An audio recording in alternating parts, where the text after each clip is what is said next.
I have a question for you though, right? Which is the ideal inflation rate that is advertised in the West, right? And I love the way that they described inflation as if it's this natural phenomenon.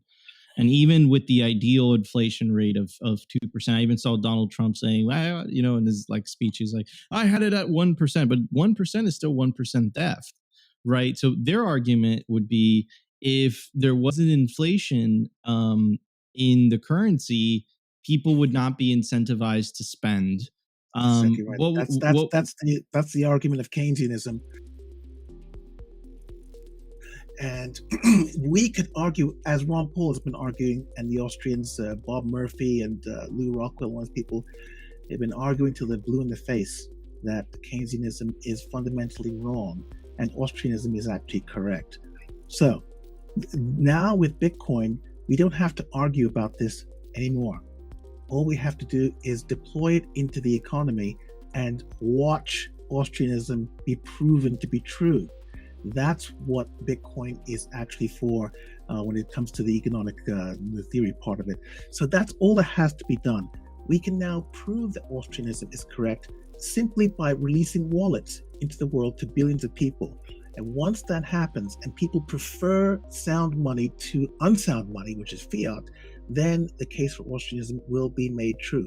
And this is not something that we need to ask permission to run the experiment on. It's just going to be run.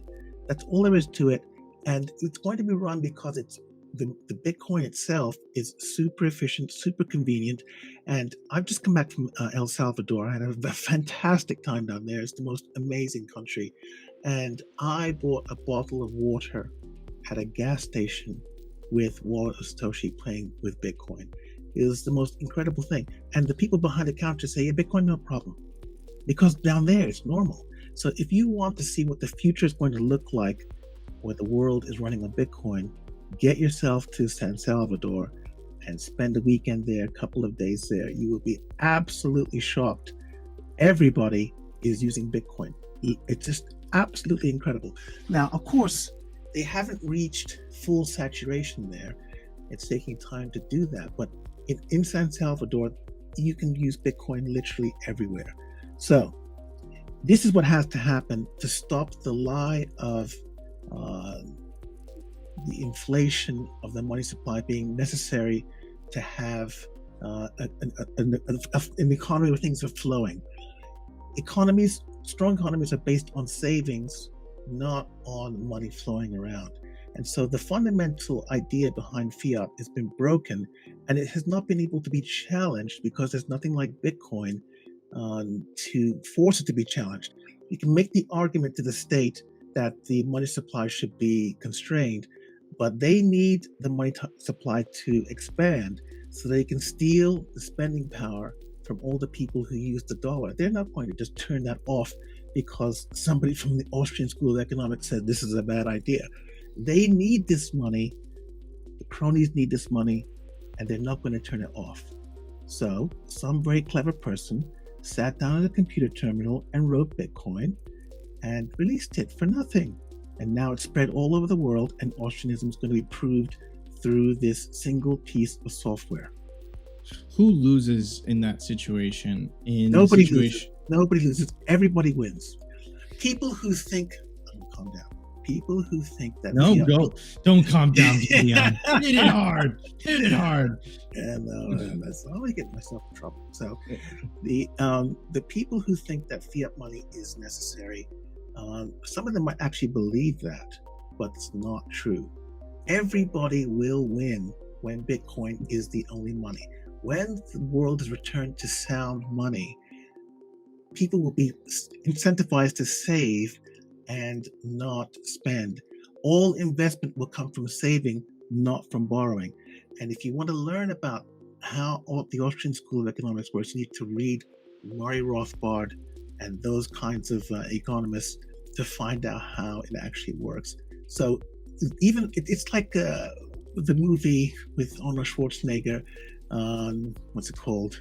The one where he's on Mars, and they're frightened. You know what I'm talking about. They made a remake also. The remake wasn't very good. but it's about the want. In any case, they were frightened of turning on the Turbindian machine. Total recall. Total recall. They're frightened of turning on the Turbindian machine because they're frightened that the planet will melt. And actually, the Turbindian machine will make Mars habitable. And Bitcoin is exactly the same thing. There are people like Cohagen, who runs the government of Mars and who doesn't care about anybody there. So turn the air off. I couldn't care less. Let them die. These people are the people behind fiat. And the people who are behind Bitcoin want to turn the Turbindian machine on, release the atmosphere that's frozen under the ice so that Mars can be habitable. And all you've got to do is put your hand on it, and then the thing will be turned on. And so the end of that movie is the situation that we're in now, where people are frightened about Bitcoin. They shouldn't be frightened about it. Will it cause a very dramatic blue sky cloud that's come out of the ground? Yes, it'll be very dramatic, but it will happen over many years. It will be a controlled decline from the fiat world to the Bitcoin world, and it'll be a managed decline from a bad system to good system, where the world will be weaned off the teat of fiat and on to the teat of Bitcoin, which will won't rot the teeth, make you overweight, and give you diabetes and everything else. It'll be very, very, very good for the entire world economy. So, and I fundamentally agree with that. I agree, but you did mention that like a drug addict, that cold turkey weaning off that fake monopoly money, right? That has no cost to create, right? That's going to be a tough pill to swallow for some people, isn't it? Well, tough medicine is medicine. And at the end, it will be good for everybody. And once again, the analogy of the lake ice delivery people who were put out of business was a small price to pay for everybody having a refrigerator in their home. Right now, the people who are making money off the fiat system is a vanishingly small percentage of the number of people on Earth. And anybody who's worrying about them over the 7 billion people on Earth needs to look very carefully at their priorities and what they feel is important. So if the price of everybody going to sound money, where everybody saves money instead of spending it, and many of the other problems that come to do with the consumer society are abolished, anybody who thinks that the small cabal of people who are running the fiat system are more important than everybody else on Earth, I think you need to reassess your ideas of right and wrong. And that's another thing. It brings me to another thing about what Bitcoin is going to do. When it abolishes the consumer society, the amount of waste that is produced in every economy will be vastly, greatly diminished. So Bitcoin solves many problems all at once, not only just for the convenience, the introduction of sound money and all those other things, but the side effects on everybody in the economy, in the world economy, will be hugely beneficial, from the environment and all places that we can't even begin to imagine. And none of them is the billions of people who can't participate in e-commerce because they have no access to financial rails.